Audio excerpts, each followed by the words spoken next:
Minister Michael Chalwe. Mheshimiwa Spika, nakushukuru kwa nafasi. Mheshimiwa mbunge wa jimbo jipya la Uyole Ujae, nakushukuru sana kwa nafasi.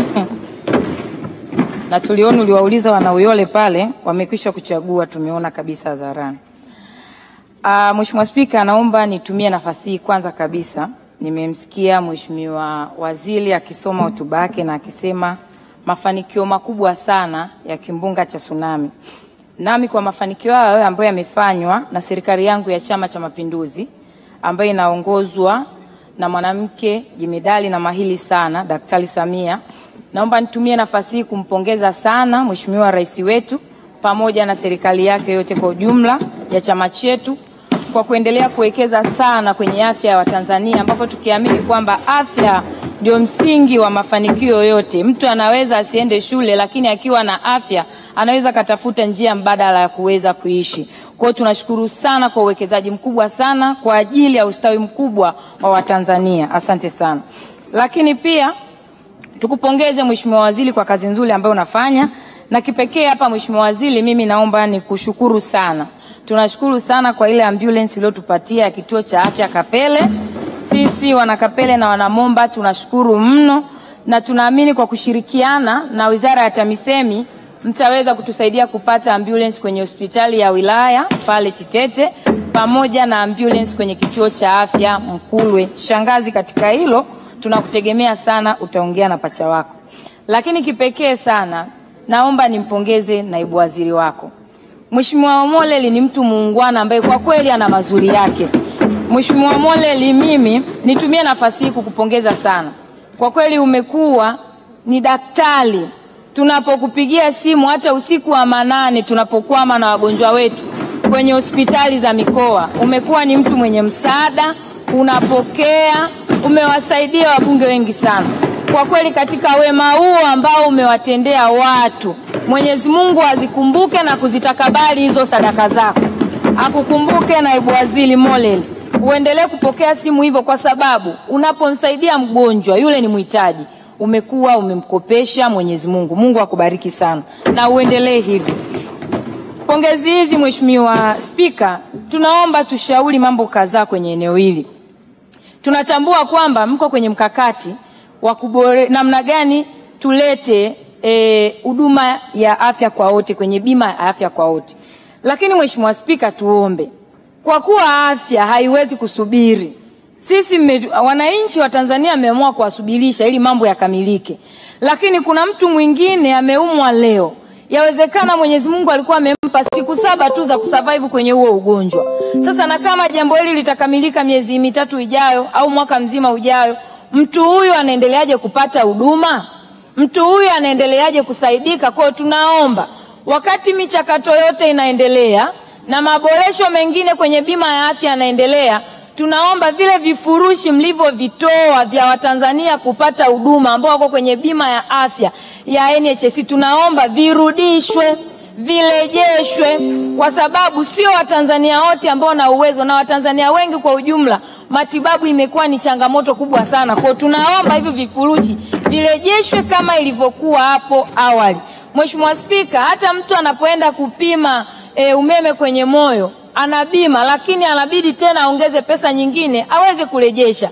Mtu aliweza kujinyima akaweza kukata bima na familia yake ili iweze kumsaidia. Kwa hiyo tunaomba, na nimekuwa nikiongea hapa na nimeuliza swali la nyongeza, vifurushi hivyo ambavyo mmeviengua viweze kurejeshwa.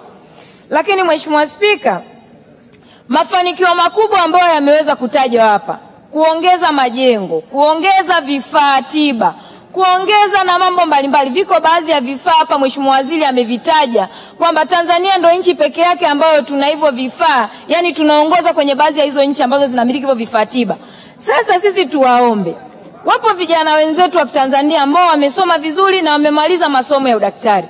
Tunaomba katika ile changamoto ya kupungukiwa na watumishi, tunaomba vijana hawa waajiliwe kwa wingi Ili tunatamani kwa kuwa vifaa vile vimeweza kuongezeka, matibabu yaweze kufanyika masaa 24, kwa sababu kuongezeka kwa vifaa hivi pia hatuwaombei Watanzania waumwe, lakini tunaamini na nchi za jirani ambao watakuja kutibiwa kwenye nchi yetu tutumie kama chanzo cha mapato.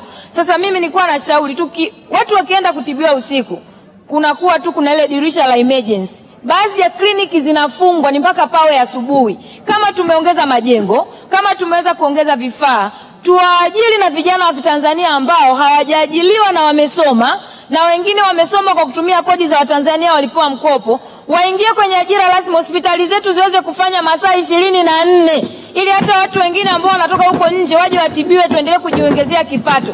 Watanzania wakija kutibiwa wenyewe asubuhi, lakini mtu mwingine akija akifika labda na basi saa 12, weza ametoka Kenya, ametoka Malawi, apate huduma, atibiwe asubuhi aweze kurudi kwao. Tusitegemee dirisha la emergency peke yake katika kutoa huduma, kwa sababu kliniki zingine zinafungwa kwamba daktari mpaka siku fulani, lakini wakati mwingine hata wagonjwa kupangiwa ratiba kwamba kuna daktari bingwa aje aonwe baada ya wiki 2. Kama Mungu alimpa siku 6 za huyu mtu kuweza kuishi, kwa mtu huyu ataweza kwenda kuondoka, japokuwa Mwenyezi Mungu hapangiwi katika hili. Lakini Mheshimiwa Spika, na mafanikio makubwa ambayo tunayataja, yako baadhi ya magonjwa hapa nchini kwetu ambao kwa kweli yamekuwa tishio. Na katika hili pia tunaomba serikali iendelee kuweka msamaha, kwa sababu magonjwa haya yameonekana kuendelea kuchukua watu sana.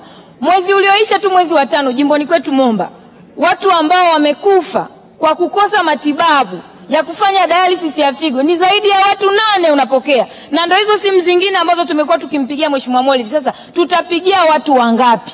Ni watu wangapi ambao hawawezi wakamfikia mbunge? Ni watu wangapi ambao hawawezi kuwapigia wabunge wengine waweze kusaidika? Tunaomba matibabu kwenye kufanya dialysis kwenye figo aidha yawekewe msamaha au yapunguzwe. Gharama ni kubwa, Watanzania wengi hawawezi kumudu hayo matibabu.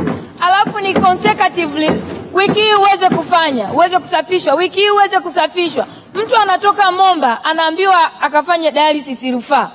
Kutoka Sanja tu kufika Mlowo nauli ni shilingi karibu 20. Utoke Mlowo uende ukafike Mbeya. Hakuna Watanzania ambao wanaweza, kama ambavyo tumefanya msamaha kwenye baadhi ya magonjwa, tukatafuta whatever waisani, sijui kwenye TB, kwenye HIV, watu wanapata matibabu bure. Tunaomba na kwenye figo iwe hivyo hivyo. Watanzania wengi wanakufa kwa ajili ya kukosa matibabu ya kusafisha figo. Katika hili tunaomba sana, miongoni mwa vitu ambavyo vipe kipaumbele kwenye bajeti yako Mheshimiwa Waziri, na iwe ni kipaumbele ni kusafisha figo, iwe bure kabisa, na elimu kuenea namna ambavyo watu tuendelee kutunza figo zetu. Lakini ugonjwa mwingine ambao tunaomba pia tupate msamaha ni saratani. Kufanya hizo kemo, kufanya mionzi kwa kweli ni gharama sana. Watanzania wengi pia wanakufa kwa ajili ya kwenda kufanya mionzi kwenye kensa. Licha ya kwamba kuna Watanzania ambao hawana uwezo kufika huko India na maeneo mengineyo, lakini kufika tu hapo Ocean Road, mtu amefika hapo, kama mimi natolea mfano kwa sababu natoka jimbo la kijijini na ni mbali sana. Anafika hapo, mtu hana ndugu Dar es Salaam, amechukua mtu na muuguzi akaendelea kumuuguza, wamepangiwa leo ufanye baada ya wiki moja, matibabu yenyewe ni gharama. Basi tuombe watu wajitafutie nauli ya kufika huko Ocean Road, wajitafutie gharama kidogo namna ya kula kama watachangiwa na ndugu, lakini matibabu haya yapunguzwe kwa ajili ya kuwasaidia Watanzania. Kama tumewekeza miundombinu yote hii, tumeweka vifaa tiba vyote hivi, tunamaanisha kwamba Mheshimiwa Rais wetu nia yake ni kuokoa maisha ya Watanzania wengi. Wakati mwingine hata mtu akiambiwa tu ana kansa, labda kansa ya uzazi, ameambiwa tu pale Meta, anaishi hapo, nauli tu ya kufika Dar es Salaam, vipimo hivyo atakavyoenda kutajiwa, namna ya kumuona daktari mpaka amalize hiyo tiba miezi 5, zote hizo ni pesa, na ndio vifurushi hivyo vingine mmevitoa kwenye bima. Kwa kweli tunaomba haya magonjwa mawili, figo, saratani, tunaomba muweke msamaha, Watanzania watibiwe bure, kwa sababu ni magonjwa ambayo yanaua watu na watu hawana uwezo. Mimi naomba sana ili lichukuliwe kuwa ni kipaumbele Mheshimiwa Waziri, na utakapokuja kuhitimisha hapa tunaomba utoe matumaini ili wale wagonjwa ambao wako Ocean Road saizi wasikie kabisa kwamba Wizara ya Afya imekusudia kuwasaidia kwa ajili ya jambo fulani. Lakini pia ambao wanafanya dialysis, wanasubiri wamepangiwa matarehe, wasikate tamaa. Yani pesa tu inamfanya mtu akitajiwa pesa tu anakata tamaa, anaenda kufa.